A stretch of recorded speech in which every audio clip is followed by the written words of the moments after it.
ನಮಸ್ಕಾರ ಸ್ನೇಹಿತರೆ, ಎಲ್ಲ ಕನ್ನಡ ಕುಲ ಬಾಂಧವರಿಗೂ ಉದಯರವಿ ತಂಡದಿಂದ ಕೋಟಿ ಕೋಟಿ ನಮಸ್ಕಾರಗಳು.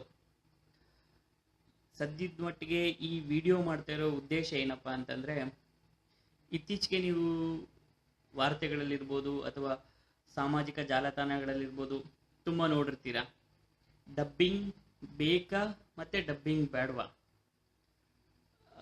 ಈ ಎರಡರ ಬಗ್ಗೆ ತುಂಬ ಚರ್ಚೆಗಳಾಗ್ತಾ ಇದೆ. ಕೆಲವ್ರ ವಾದ ಡಬ್ಬಿಂಗ್ ಬೇಕು, ಡಬ್ಬಿಂಗಿಂದ ಕನ್ನಡ ಬೆಳೆಯುತ್ತೆ, ಕನ್ನಡ ಉಳಿಯುತ್ತೆ ಅಂತ ಕೆಲವ್ರ ವಾದ ಆಗಿದ್ರೆ, ಡಬ್ಬಿಂಗ್ ಬೇಡ, ಡಬ್ಬಿಂಗ್ ಬರೋದ್ರಿಂದ ಕನ್ನಡಕ್ಕೆ ಹಾಳಾಗುತ್ತೆ, ಕನ್ನಡ ಚಿತ್ರರಂಗ ಹಾಳಾಗುತ್ತೆ ಅನ್ನೋದು ಕೆಲವ್ರ ವಾದ ಆಗಿದೆ. ಈ ವಿಡಿಯೋ ಮಾಡ್ತಿರೋ ಉದ್ದೇಶ ಏನಪ್ಪ ಅಂದರೆ, ಮೊದಲನೇದಾಗಿ ಎಲ್ಲ ಕನ್ನಡಿಗರಲ್ಲಿ ನನ್ನ ಕಳಕಳಿಯ ಮನವಿ ಏನಪ್ಪ ಅಂದರೆ, ಈಗ ಡಬ್ಬಿಂಗ್ ಬೇಕು ಅಂತ ಹೇಳೋರಿಗೆ ಡಬ್ಬಿಂಗ್ ಬೇಡ ಅನ್ನೋ ಗುಂಪು ಏನಿದೆ ಪರ್ಸ್ನಲ್ ಅಟ್ಯಾಕ್ ಮಾಡ್ತಾ ಇದ್ದೀರಾ. ದಯವಿಟ್ಟು ಪರ್ಸ್ನಲ್ ಅಟ್ಯಾಕ್ ಮಾಡೋದನ್ನ ನಿಲ್ಲಿಸಿ, ವೈಯಕ್ತಿಕವಾಗಿ ತೆಗಳದಿರ್ಬೋದು. ಅವ್ರಿಗೆ ನಿಮ್ಮ ಕಾರಣಗಳಿಗೋಸ್ಕರ ನೀವು ಬೇಡ ಅಂತ ಹೇಳ್ತೀರಾ, ಸರಿ ಇಲ್ಲ, ಹಾಗೆ ಹೀಗೆ ಅಂತ ತುಂಬ ವೈಯಕ್ತಿಕವಾಗಿ ಕೆಲವರು ಹೆಸರುಗಳನ್ನ ಎತ್ಕೊಂಡು ಉದ್ದೇಶಪೂರ್ವಕವಾಗಿ ಬೈತಾ ಇದ್ದೀರಾ. ಎಸ್ಪೆಷಲಿ ನಾನು ಗಮನಿಸ್ದಂಗೆ ಜಗ್ಗೇಶ್ ಅವ್ರು ಇರ್ಬೋದು, ಅವ್ರಿಗಂತೂ ತುಂಬ ನೋಡಿದ್ದೀನಿ ಟ್ರೋಲ್ ಮಾಡೋದು, ಅವ್ರ ಬಗ್ಗೆ ಮಾತಾಡೋದು, ಅದು ಇದು ಮಾಡ್ತಿದ್ರೆ ಬೇಡ, ಈ ರೀತಿ ಬೇಡ. ಜಗ್ಗೇಶ್ ಅವ್ರಿಗೇನು, ಅಥವಾ ಜಗ್ಗೇಶ್ ಇರ್ಬೋದು ಅಥವಾ ಮತ್ತೊಬ್ರು ಇರ್ಬೋದು, ಯಾರು ಡಬ್ಬಿಂಗ್ ಬೇಡ ಅಂತಿದ್ದಾರೋ ಅವ್ರು ಹೊಟ್ಟೆ ತುಂಬಿಸ್ಕೊಳ್ಳೋ ಅವಶ್ಯಕತೆ ಇದೆ ಅಂತ ಅನ್ಕೊಳ್ಳೋಣ. ಆದರೆ ಜಗ್ಗೇಶ್ ಅವ್ರು ಬೆಳೆದಿದ್ದಾರೆ, ದುಡ್ಡು ಮಾಡಿದ್ದಾರೆ, ಅವ್ರಿಗೇನು ಅದರಿಂದ ಏನೋ ಅವಕಾಶಗಳು ಬಂದ್ಬಿಡುತ್ತೆ ಅಂತ ಹೇಳೋ ಸುಳ್ಳು. ಯಾರೋ ಹೊಸಬ್ರು ಬೇಡ ಅಂತ ಹೇಳ್ತಾರೆ, ಅದು ಇದು ಅಂದರೆ ನಿಮ್ಮ ವಾದ ಸರಿ. ಆದರೆ ವೈಯಕ್ತಿಕವಾಗಿ ತೆಗಳದಿರ್ಬೋದು ಅಥವಾ ಕೆಸರೆಚ್ಚರಾಟ ಇರ್ಬೋದು, ಅವ್ರಿಗೆ ಬೈಯೋದೆಲ್ಲ ದಯವಿಟ್ಟು ಮಾಡಿಬಿಡಿ. ನಿಮ್ಗೆ ಬೇಕು ಅನ್ನೋದನ್ನ ಒಂದು ಒಳ್ಳೆ ರೀತಿಯಿಂದ ತಿಳಿಸಿ.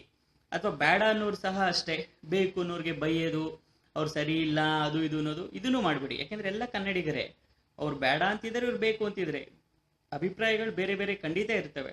ಆದರೆ ವೈಯಕ್ತಿಕ ನಿಂದನೆಗಳನ್ನ ದಯವಿಟ್ಟು ಮಾಡಬೇಡಿ ಅಂತ ತಮ್ಮೆಲ್ಲರಿಗೂ ಮೊದಲನೇದಾಗಿ ಕೇಳ್ಕೊತಾ ಇದ್ದೀನಿ. ಮತ್ತು ಇನ್ನೊಂದೇನಪ್ಪ ಅಂದರೆ, ಕೆಲವ್ರು ಬೇಕೇ ಬೇಕು, ಬರೋದ್ರಿಂದ ಕನ್ನಡ ಬೆಳೆದ್ಬಿಡುತ್ತೆ ಅಂತ ಹೇಳ್ತಾರೆ.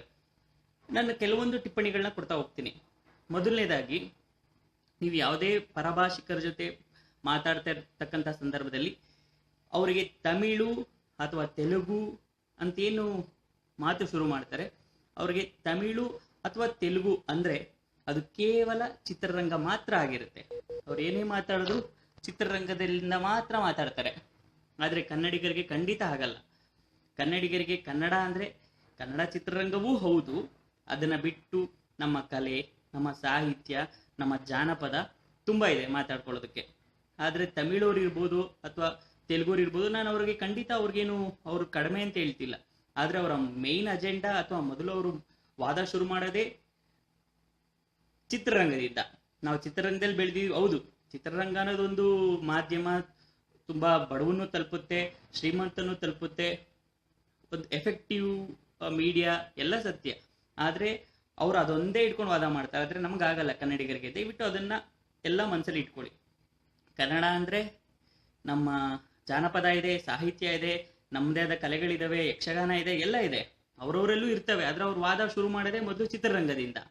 ಅದಕ್ಕೋಸ್ಕರ ಇದನ್ನು ನಿಮ್ಗೆಲ್ಲರಿಗೂ ಹೇಳಕ್ಕೆ ಇಷ್ಟಪಡ್ತೀನಿ. ಮತ್ತು ಇನ್ನೊಂದೇನು ಅಂದರೆ, ಹೌದು, ನಿಮ್ಮ ವಾದಗಳೇನಿದೆ, ಕನ್ನಡ ಚಿತ್ರರಂಗ ಕನ್ನಡ ಬೆಳೆಯುತ್ತೆ, ಕನ್ನಡ ಬರೆದಿರೋರೆಲ್ಲ ಕನ್ನಡ ಕಲಿತಾರೆ, ನಿಮ್ಮ ವಾದಗಳು ಒಪ್ಪೋದು ಅಥವಾ ಒಪ್ಪದೇ ಇರೋದು ಓಕೆ. ಈಗ ನನ್ನ ವೈಯಕ್ತಿಕವಾಗಿ ಒಬ್ಬ ಕನ್ನಡಿಗನಾಗಿ ನನ್ನ ವಾದ ಯಾವತ್ತಿದ್ರೂ ಡಬ್ಬಿಂಗ್ ಬೇಡ ಅಂತಾನೆ. ನನ್ನ ನಿಲುವು ಡಬ್ಬಿಂಗ್ ವಿರೋಧಿ, ನಾನೊಬ್ಬ ಡಬ್ಬಿಂಗ್ ವಿರೋಧಿನಿ. ಅದ್ರ ಮುಖ್ಯ ಉದ್ದೇಶ ಅಂತ ಹೇಳಿದ್ರೆ, ಚಿತ್ರರಂಗದಲ್ಲಿ ಪ್ರತ್ಯಕ್ಷವಾಗಿ ಮತ್ತು ಪರೋಕ್ಷವಾಗಿ ಲಕ್ಷಾಂತರ ಜನಕ್ಕೆ ಅನ್ನ ಸಿಗ್ತಾ ಇದೆ. ಅದ್ರಲ್ಲಿ ಕನ್ನಡದವನಿರ್ಬೋದು, ತಮಿಳೋನಿರ್ಬೋದು, ತೆಲುಗೋನಿರ್ಬೋದು, ಅಥವಾ ಹಿಂದಿ, ಬೇರೆ ಬೇರೆ ಕಡೆಯವರು ತುಂಬ ಜನಕ್ಕೆ ಅನ್ನ ಸಿಗ್ತಾ ಇದೆ. ಒಬ್ಬ ನಿರ್ದೇಶಕನಿಂದ ಹಿಡಿದು ಪ್ರತಿಯೊಬ್ಬ ಲೈಟ್ ಬಾಯ್, ಡ್ರೈವರು, ಅಡುಗೆಯವನು, ತುಂಬ ಜನಕ್ಕೆ ಅನ್ನ ಸಿಗ್ತಾ ಇದೆ. ಮತ್ತು ಅವರ ಮೇಲೆ ಅವಲಂಬಿತವಾಗಿರುವಂಥ ಅವರ ಕುಟುಂಬಗಳು, ಅವರ ಮಕ್ಕಳ ವಿದ್ಯಾಭ್ಯಾಸ ಇರ್ಬೋದು, ಪ್ರತಿಯೊಂದು ಮತ್ತೊಂದು ಮುಗಿದು ತುಂಬ ಬಹುಮುಖ್ಯವಾಗಿ ಕಿರುತೆರೆ ಏನಿದೆ ಅದಕ್ಕೂ ಖಂಡಿತ ಹೊಡೆತ ಬಿದ್ದೇ ಬೀಳುತ್ತೆ. ಆದರೆ ಕಿರುತೆರೆ ಏನಿದೆ ಮೊದಲನೇದಾಗಿ ಹೊಡೆತ ಬೀಳೋದು ಕಿರುತೆರೆಗೆ. ಯಾಕೆಂದ್ರೆ ಹಿಂದಿ, ತಮಿಳು, ತೆಲುಗು ಎಲ್ಲ ಧಾರಾವಾಹಿಗಳನ್ನು ಈಗಾಗಲೇ ಅಲ್ಲಿ ಇಲ್ಲಿ ವಿಷಯಗಳು ಓದ್ತಾ ಇರೋ ಪ್ರಕಾರ ರೆಡಿ ಮಾಡ್ಕೊಂಡು ಕೂತಿದ್ದಾರೆ.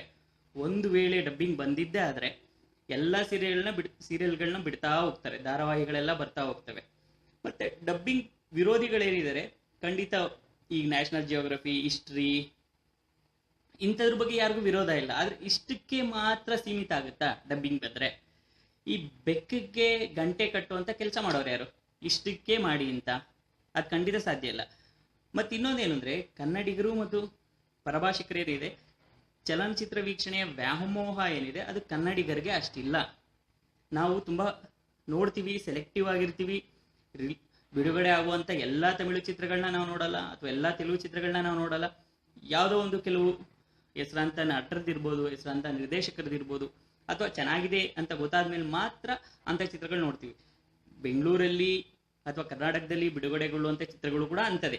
ಈ ಕನ್ನಡದಲ್ಲಿ ಹೇಗೆ ವರ್ಷಕ್ಕೆ 120-150 ಚಿತ್ರಗಳು ಬಿಡುಗಡೆ ಆಗುತ್ತೆ, ಅದೇ ರೀತಿ ತೆಲುಗು ಅಂದ್ರೆ ಆಂಧ್ರ ಪ್ರದೇಶ ಮತ್ತು ತಮಿಳುನಾಡಲ್ಲೂ ಸಹ 150-200 ಚಿತ್ರಗಳು ಖಂಡಿತ ಬಿಡುಗಡೆ ಆಗುತ್ತೆ. ಆ ಎಲ್ಲಾ ಚಿತ್ರಗಳು ಕರ್ನಾಟಕದಲ್ಲಿ ಬರಲ್ಲ, ಅಲ್ಲೂ ಸಹ ನಮ್ಮಷ್ಟೇ ಗುಣಮಟ್ಟ ಇದೆ.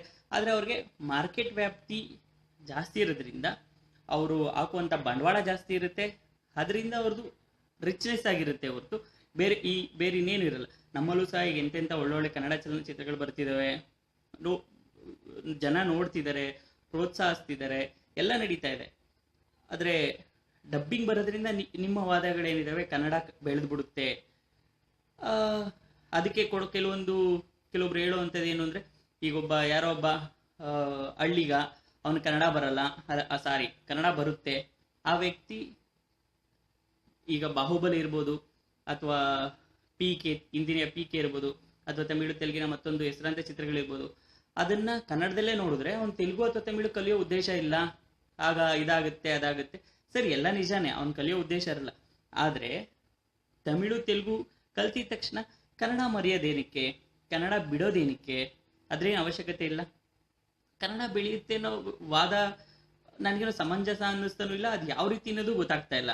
ಆದ್ರೆ ಡಬ್ಬಿಂಗ್ ಬರೋದ್ರಿಂದ ಮಾತ್ರ 10x10 ರೂಮಲ್ಲಿ, ಈಗ ಬಾಹುಬಲಿ ಅಂತ ಒಂದು ಚಿತ್ರನೇ ತಗೊಂಡ್ರೆ ಸಹ ನೀವು 10x10 ರೂಮಲ್ಲಿ ಒಬ್ಬನೇ ಒಬ್ಬ ಮಿಮಿಕ್ರಿ ಆರ್ಟಿಸ್ಟ್, ಅವನಿಗೊಂದು 10,000 ಕೊಡ್ತಾರೋ 20,000 ಕೊಡ್ತಾರೋ, ಒಬ್ಬ ಕಂಠದಾನ ಕಲಾವಿದರಿಂದ ಹೀರೋ ಪ್ರಭಾಸ್ ಇರ್ಬೋದು, ವಿಲನ್ ರಾಣಾ ದಗುಬಾಟಿ ಇರ್ಬೋದು, ಜೊತೆಗೆ ರಮ್ಯಾ ಕೃಷ್ಣ, ಅನುಷ್ಕಾ ಶೆಟ್ಟಿ, ತಮನ್, ಮತ್ತೆ ಇವರು ಕಟ್ಟಪ್ಪ ಅವ್ರದ್ದು, ಅವರೆಲ್ಲರದು ಸಹ ಧ್ವನಿಯನ್ನ ಒಬ್ಬ ಕಂಠದಾನ ಕಲಾವಿದರಿಂದ ಮಾಡಿಸಿ 10x10 ರೂಮಲ್ಲಿ, ಡಬ್ಬಿಂಗ್ ರೂಮಲ್ಲಿ ಒಂದು ಚಿತ್ರನ ಬಿಡ್ತಾರೆ ಚಿತ್ರಪ್ರೇಮಿಗಳೇ.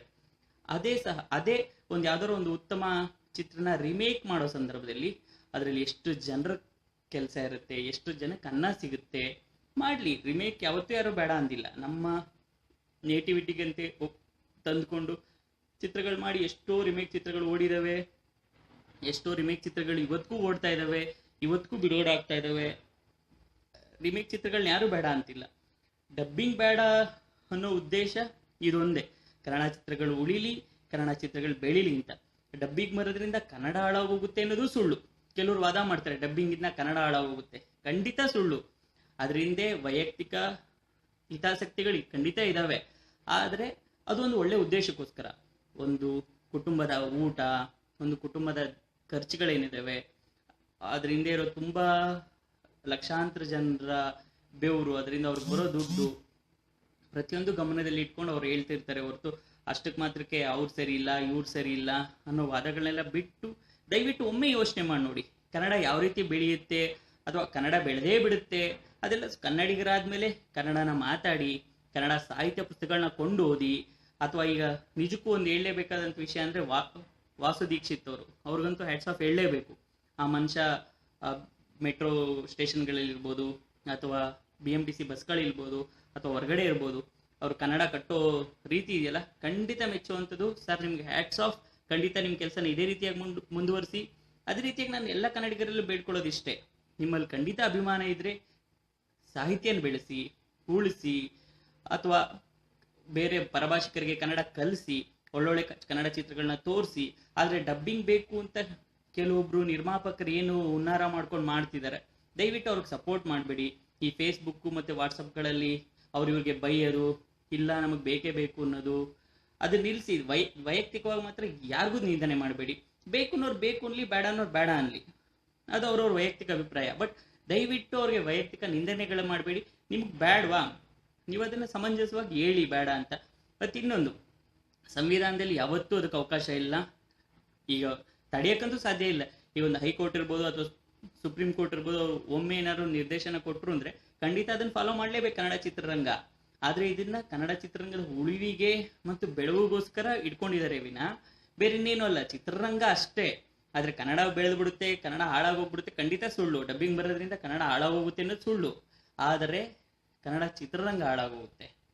ಕನ್ನಡ ಚಿತ್ರರಂಗದ ಉಳುವು, ಅದರ ಬೆಳೆಯೋದು, ಮತ್ತೆ ಅದರಲ್ಲಿ ಕೆಲಸ ಮಾಡ್ತಿರ್ತಕ್ಕಂಥ ಸಾವಿರಾರು ಕಾರ್ಮಿಕರ ಕುಟುಂಬಗಳು, ಅವ್ರನ್ನ ದೃಷ್ಟಿಯಲ್ಲಿ ಇಟ್ಕೊಂಡು ಮಾತ್ರ ನಾನು ಈ ಮಾತು ಹೇಳ್ತಾ ಇದ್ದೀನಿ. ದಯವಿಟ್ಟು ಡಬ್ಬಿಂಗ್ ಬೇಕು ಅನ್ನೋದನ್ನ ನಿಲ್ಲಿಸಿ. ಎಸ್ಪೆಷಲಿ ಫೇಸ್ಬುಕ್ ಮತ್ತು ವಾಟ್ಸಪ್ಗಳಲ್ಲಿ, ಟ್ವಿಟರ್ಗಳಲ್ಲಿ ಏನು ಬೇಕು ಅಂತ ಹೇಳ್ತಿದ್ರೆ ಅದನ್ನ ನಿಲ್ಲಿಸಿ. ಬೇಡ ಅಂತಾನೆ ಹೇಳಿ.